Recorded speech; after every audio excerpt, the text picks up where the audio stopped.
Sziasztok!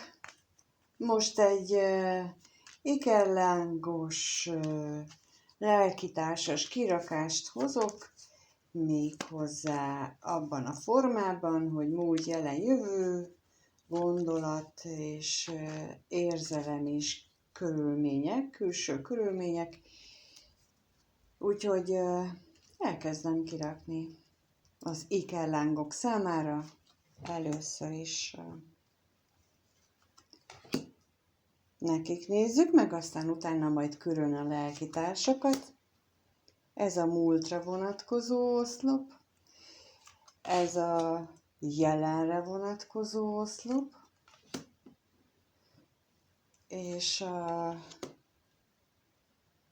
jövőre vonatkozó oszlopban pedig lássuk azt, hogy mi várható a következő nem túl hosszú időszakban azoknak, akikre ez most érvényes lesz.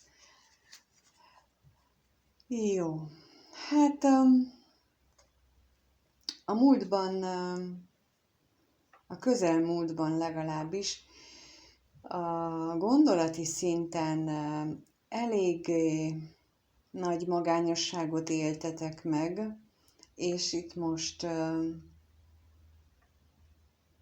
ahol nem említem azt, hogy külön a férfi vagy a nő, az ikerláng párnak a férfi vagy a nő tagjáról beszélek, akkor ott mindkettőjükről beszélek.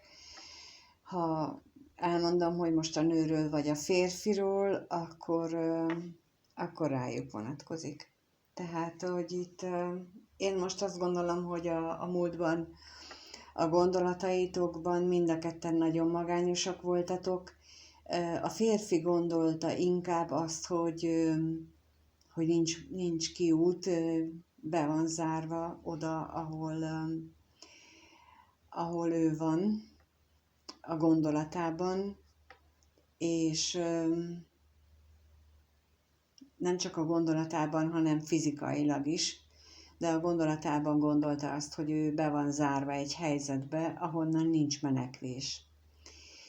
Érzelmek tekintetében egyfajta szerződésről beszélnek a lapok, ugye, mint az ikerláng kapcsolódás, az valóban egy szerződés, egy magasabb szinten köttetett szerződésen alapszik. Egymással leszerződtetek valahol, valamikor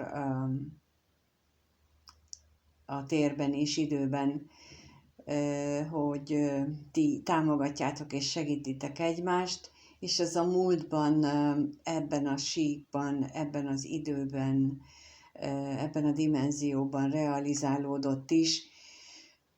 Jó, ez a szerződés kezdetét vette, és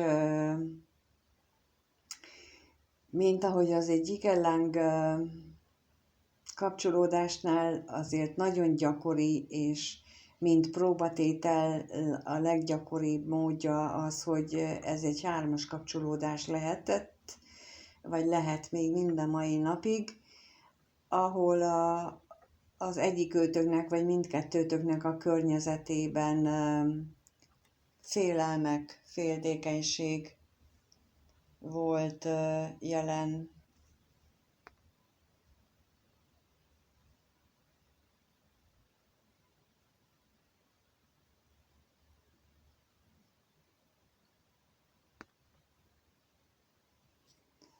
Úgyhogy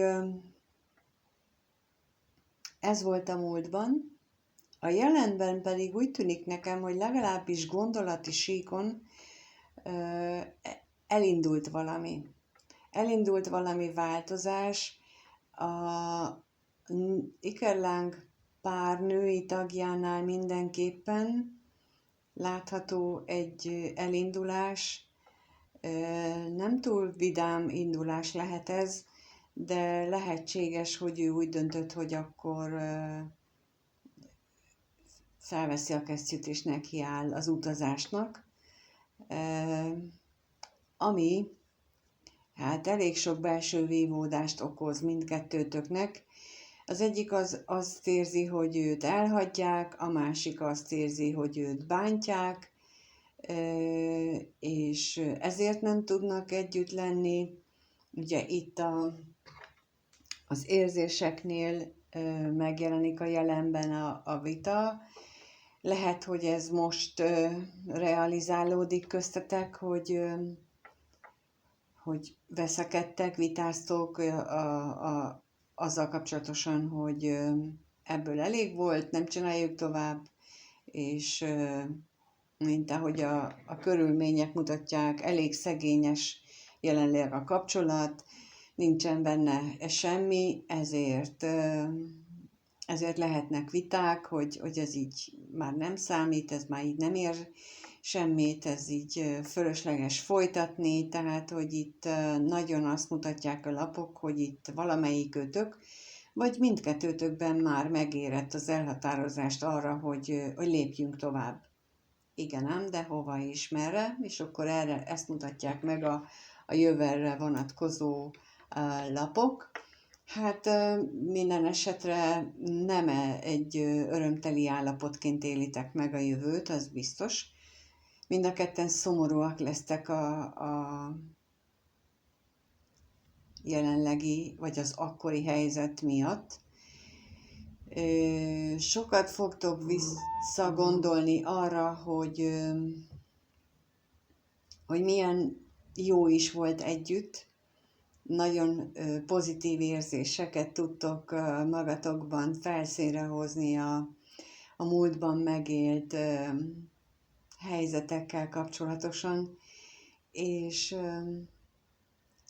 a külső körülmények meg azt mutatják, hogy azért lehetnek meglepetések a jövőben, függetlenül attól, hogy szomorúak vagytok, függetlenül attól, hogy mind mentek keresztül, hogy most üresnek és félelemtelennek érzitek azt az egész helyzetet, azért a jövőre vonatkozó lapok azt mutatják, hogy lehetnek még itt bizony meglepetések, amikre egyáltalán nem számítotok.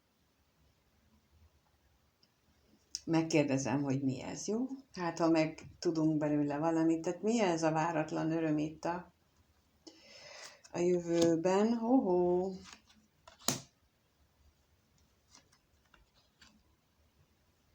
Kijött rá az ellenség, a vágy és a szerelem lapja. Hát lehetséges, hogy azt mutatja itt ez a meglepetés lap, ez a váratlan öröm, hogy ugyanúgy döntöttök most, hogy végeztünk, szétválunk, de azért a vágy és a szerelem, a szenvedély és a szerelem, az sokkal erősebb lesz, mint az elme elhatározása, vagy mint a félelmek, és hát újra egymásra találhattok. A szerencse is kísérheti ezt a dolgot, illetve egy ikerlángútnak a jellemzője ez is, hogy ismét kapcsolódtok. Amikor egy másik szintre váltatok, akkor ismét kapcsolódtok, és aztán rajtatok múlik, hogy hogyan folytatódik tovább. Tehát most először azt mutatják a lapok, hogy megtörténik az első vagy a sokadik szétválás, és nem túl sokára, de benne van az esélye annak, hogy akkor újra összejöttök, és ez rajtatok múlik. Ez volt az ikerlángoknak a helyzetére vonatkozó értékelés, és akkor most megnézzük a lelkitársak esetében, hogy mi a helyzet az ő esetükben, lelkitársaknál, akik úgy gondolják, hogy lelkitársak, ők mire számíthatnak, mi a helyzet náluk. Ugyanígy a múlt, jelen, jövő, gondolat és érzelmek szintjén lelkitársakra vonatkozóan Lássuk a lapokat, hogy mi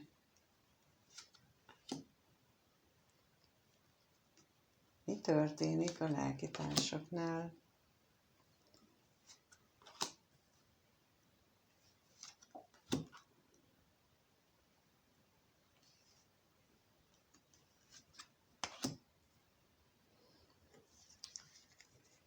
Jó.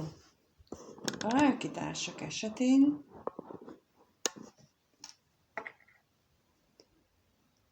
azt látom a múltban, hogy talán amikor megismerkedtetek, akkor nem úgy néztetek egymásra, mint lehetséges társra, bár a férfiban egész szokatlan módon érzelmek keletkeztek, illetve az is lehet, hogy a nő részéről volt egy olyan érzés, hogy a férfi számára a nagy ő, és hát nagyon úgy tűnik itt nekem, hogy itt történt egy elválás. A külső körülmények megakadályozták ezt a kapcsolódást, és történt egy elválás, és jelenleg is elég szegényes még ez a kapcsolat, bár érzések tekintetében elköteleződtetek egymás felé nagyon is, és úgy gondolom, hogy ez mind a két részről megvan, ez az elköteleződés, függetlenül attól, hogy mennyit találkoztok, mennyit tudtok beszélni, ez a kapcsolódás, ez nagyon is él. Nem biztos, hogy fizikai szinten, de valahogy más szinten él, és itt a házlapja is arra utal nekem, hogy ti nagyon is megtaláltátok egymásban az otthonotokat, nagyon is úgy érzitek, hogy a másik jelenti számotokra a stabil, fix helyet, és mindegy, hogy mi történt, és hogy pillanatnyilag mi a fizikai szinten a valódi helyzet, belsőleg úgy élitek meg a jelenlegi helyzetet, hogy kevés az, ami van, de ami van, az sokkal mélyebb szinteken nagyon erős. És akkor lássuk, hogy a jövőben mi az, ami számotokra várható. Hát a tolvajlapja azt mutatja, hogy megszűnnek ezek a hiányérzések, megszűnnek ezek a betegség gondolatok, a beteges gondolatok ezzel a kapcsolattal, ezzel a kapcsolódással kapcsolatban, és egy jobb, egy pozitívabb fordulat várható. Kinek hogy azt nem mutatja, vagy hát rákérdezünk, hogy azért mit lehet erről tudni, milyen pozitívabb fordulat várható itt a tolvajlapjával kapcsolatosan, mi az, amit tudhatunk,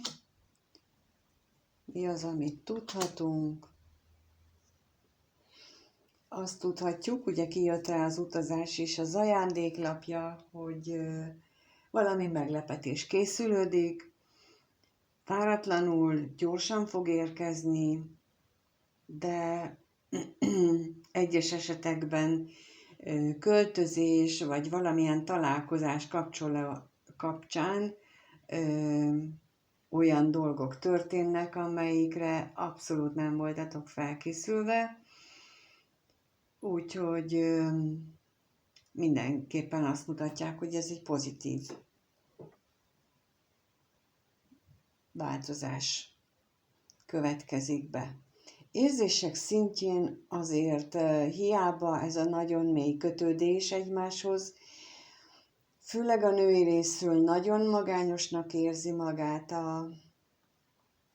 a páros tagja, és szomorúnak, de azért annyira nem szomorú, mint hogyha például hogy elzárkózna, és semmilyen örömöket nem élne meg. Szomorú, és nagyon hiányzik neki a másik, de azért éli az életét tovább. Talán rájön arra ő is, hogy az élet az úgy működik, hogy jönnek-mennek a dolgok az életünkben, az élethelyzetek, emberek, és ezen túl kell lépnünk, ugyanúgy, mint egy gyászlapja, hogy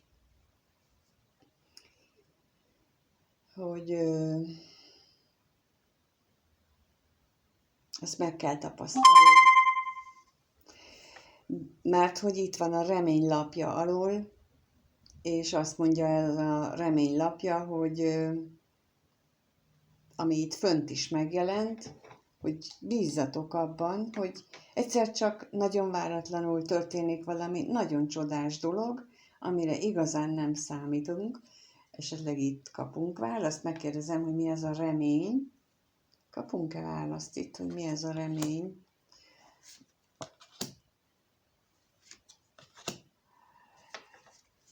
És kijött rá a féltékenység, a vágy és a szerelem lapja, és az azt jelenti, hogy lehet, hogy ez a csodás, váratlan esemény, ez egy olyan találkozást jelent, ahol testi-lelki egyesülés megvalósulhat. Függetlenül attól, hogy most mi van. Úgyhogy érdekes, mert az ikerlángoknál is hasonló jött ki. Úgyhogy remélem, hogy sokótoknak ez így összejön. Ha úgy gondoljátok, hogy szeretnétek ezen a helyzeten javítani, illetve szeretnétek, hogy jobban alakuljanak a dolgok, akkor azt javaslom, hogy önmunkával többet foglalkozzatok, és hogy mit jelent ez az önmunka, ezzel kapcsolatosan majd a leírásban teszek közzé egy linket, ahol tájékoztatót is olvashatok, úgyhogy